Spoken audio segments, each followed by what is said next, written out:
Imagination Unbound presents Hearth, a short audio fiction by Rusty Hatfield. In the heart of the western fields of Aachen, there was a village.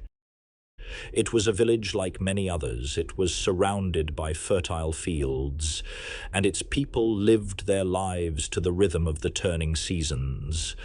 Their lives were simple and filled with the joy of work well done.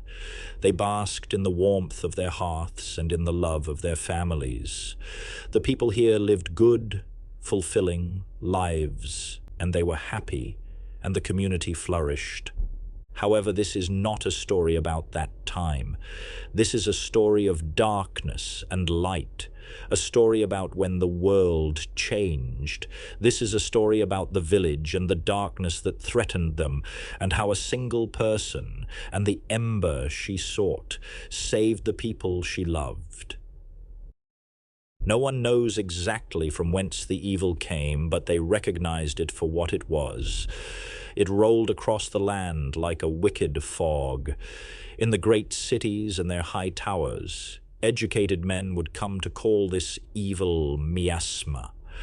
But to the common folk in villages nestled twixt hill or glen, it became known simply as the mist. The mist brought with it an unending cold, and it seeped through every crack and chilled the hearts of men. With it came strange creatures, hulking shapes in the fog that shrieked, chittered, and groaned madly in the night. When the mist descended on the pleasant little village, the good people tried to fight it, but they were not mages nor mighty warriors. They had no knowledge of the powers of the cosmos nor the secrets of the blade. Thus they hid, each isolated within their homes. They huddled in the glow of their hearth fires until those too dimmed and sputtered, their light choked out by the thickening gloom. Soon all the hearths in the village were cold, and the people were trapped in darkness and despaired. Among those in the village there was a woman. Her name was Althea. She had been a simple farm girl before the arrival of the mist, and she was well loved by her family and friends. She was kind and gentle and cared for people deeply. Perhaps it was these qualities that drew the attention of Earthwin, the goddess who watched over the home and hearth, the goddess of family and community. Many in the village had given up on their gods, believing that the gods had forsaken them, or that the gods had been lost in the mist, to be killed or driven mad like so many of their kinsmen had been. Althea, however, refused to give up. Instead, she took to praying. At first, she prayed at the shrine, but she found no answers there. After many hours of prayers to the greatest and mightiest gods, she was met with silence, and she too began to despair. Althea returned to her home and stood before her cold hearth. Upon the mantel there was a small ceramic figure. It was Earthwin. Earthwin was not a great and mighty goddess. She did not inspire epic heroes in times of old. She was a simple goddess of simple things. She was a goddess of homes, of families, of friends and people. The figure was no larger than Althea's fist. It was a trinket, really. Yet it had been crafted by her mother, and it meant the world to her. Althea dropped to her knees before this most humble depiction of the most humble of goddesses. Bowing her head, she prayed. It was a long and desperate prayer. "Goddess," Althea cried, "I pray for a miracle. I pray for my family and my friends. I pray that you deliver us from the mist. I know that we are not great and powerful. We are not mighty. But if you have any power, please grant it to me. If you cannot drive away the mists, give me strength. Strength to protect my family, to protect my friends, to protect my community. I would give my life that they might live." "Althea?" Althea looked up. A voice had spoken to her, and the voice was a soft and gentle thing, like a whisper in her ear. It had the quality of an intimate friend. Althea looked about and found herself alone. "Althea, child, my child, I am with you," the voice said. "Who speaks?" asked Althea.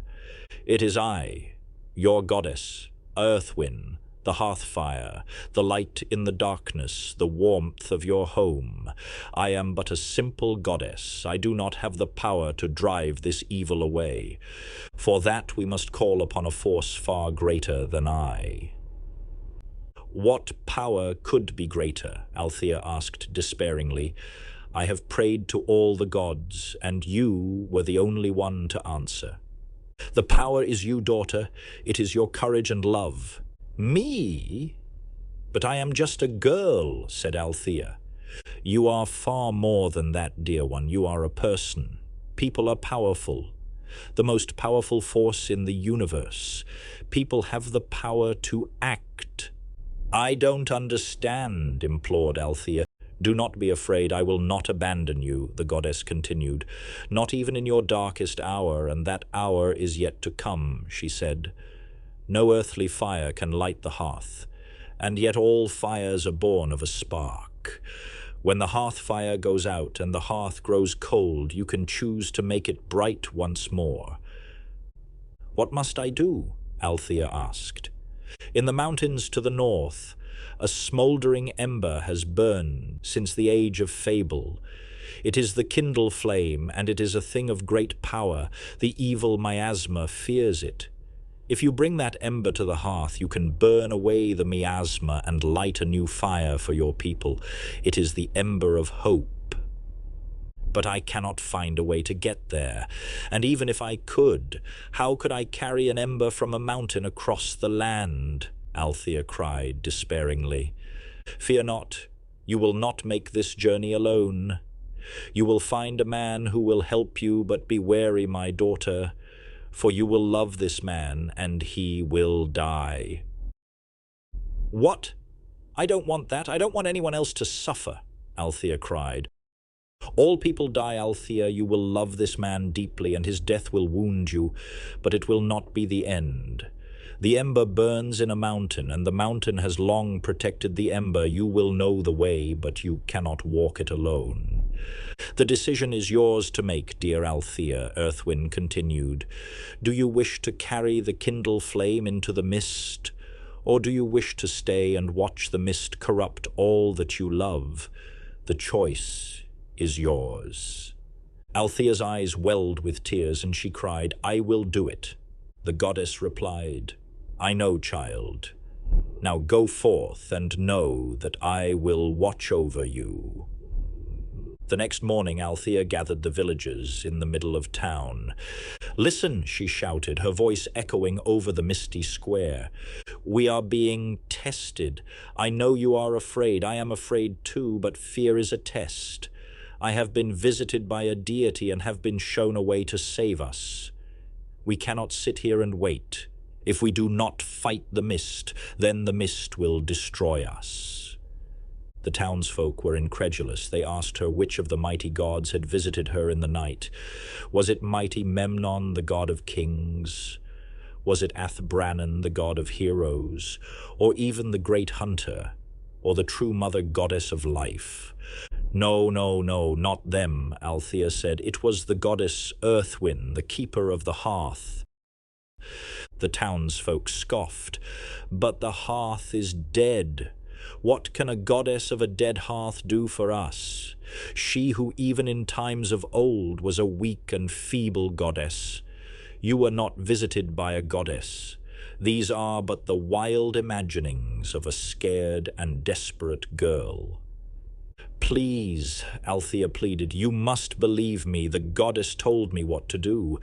But she said that I cannot go alone. One of you must come with me." "Enough," the townsfolk said. "We will not follow you into madness." With that, the townsfolk retreated to the cold hearths of their homes.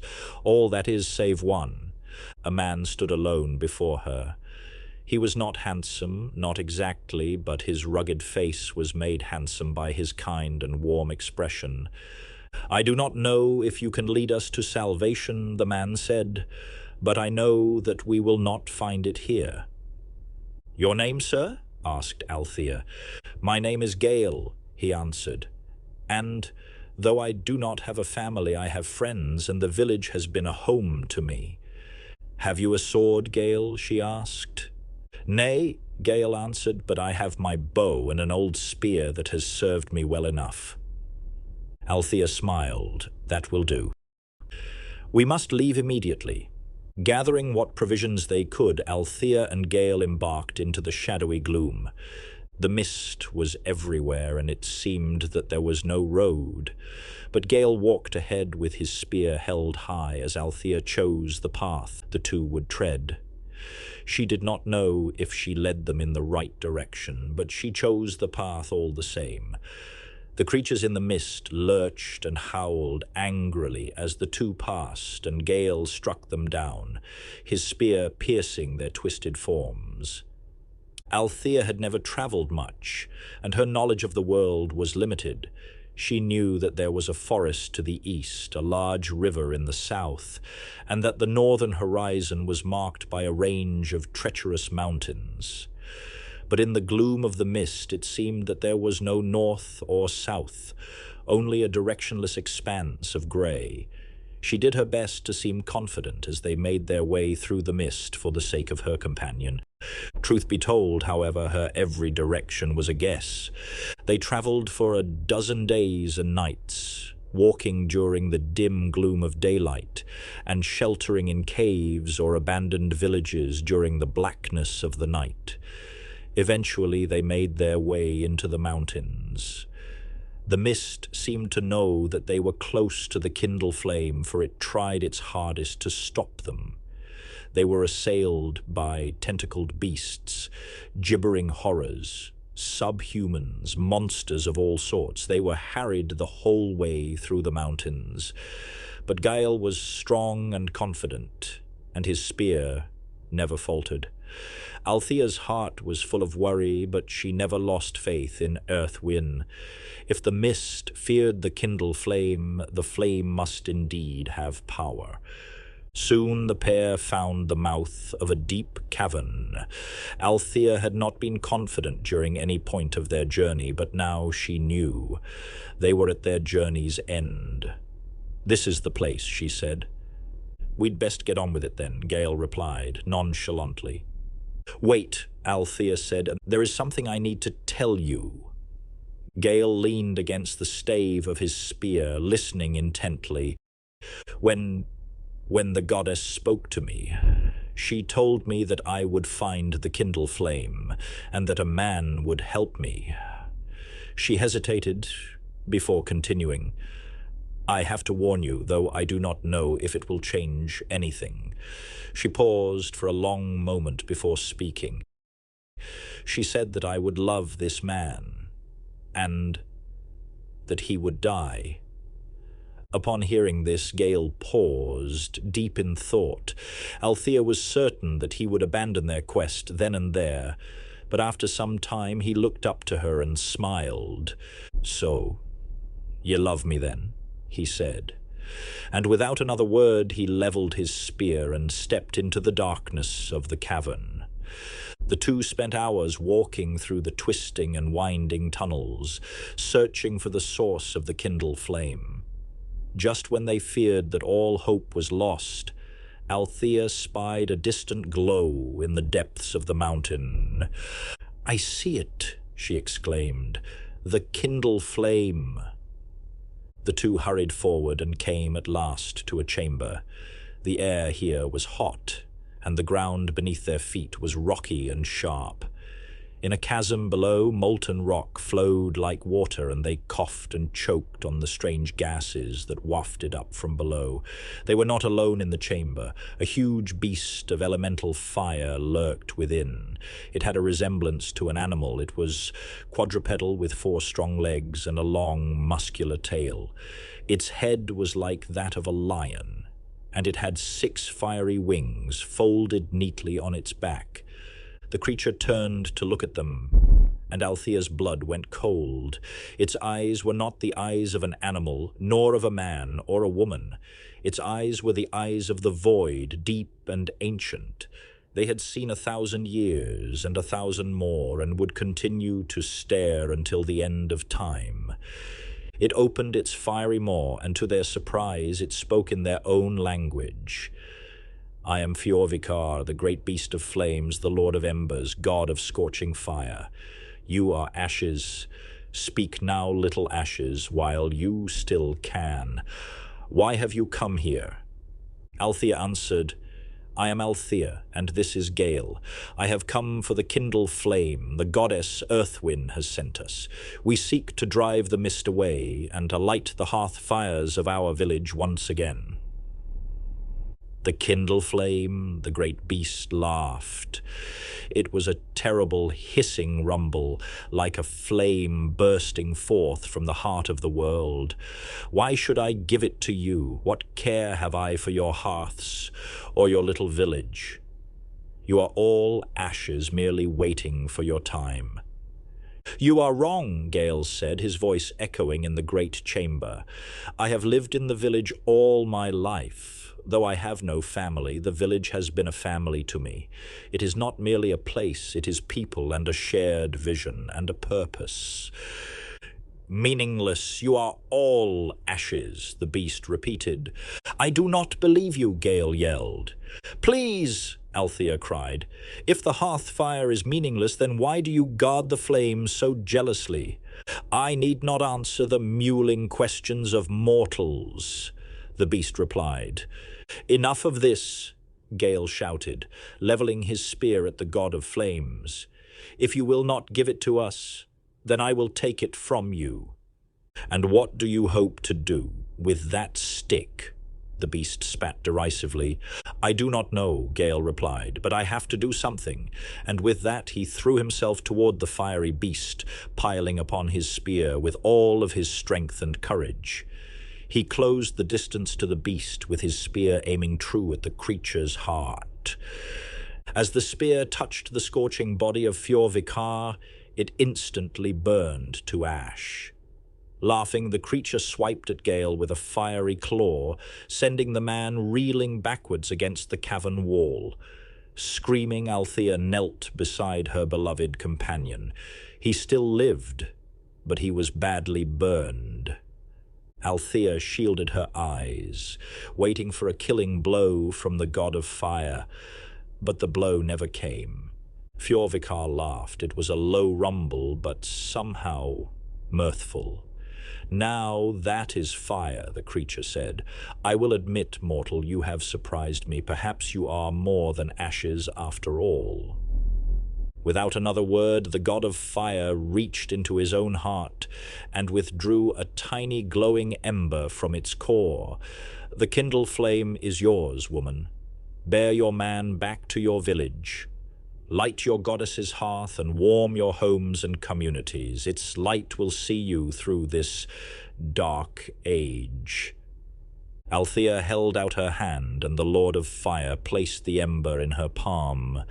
To her surprise, it did not burn her, but it filled her spirit with light and warmth.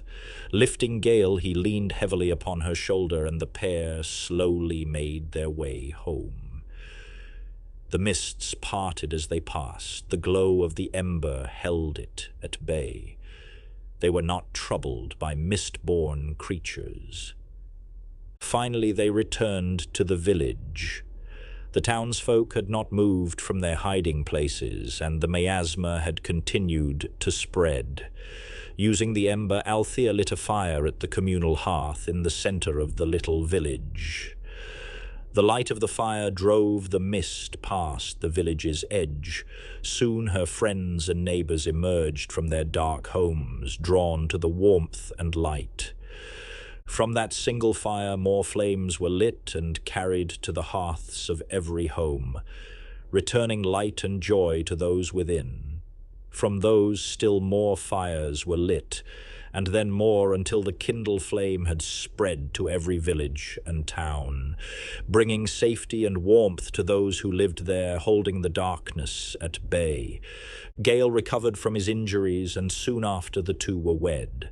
Their hearthfire was blessed by their goddess Earthwin, and soon Althea bore many children, and from those many grandchildren. Gale and Althea grew old in a happy home. In the fullness of time, Gale grew sickly and died, and his death wounded Althea deeply. She found solace in the home that they had made and in the family that they had built together. Gale lived on through her and through their children and their children's children. When her time came, Althea passed away, but she was happy and left a legacy of warmth and joy in her wake. As the centuries passed, the mist lifted as mysteriously as it had come. When it finally parted, the small folk of the world looked to the sky and saw a new constellation. Althea and Gale had been immortalized in the stars, and their simple goddess, Earthwin, became revered alongside the mightiest gods of legend. The end.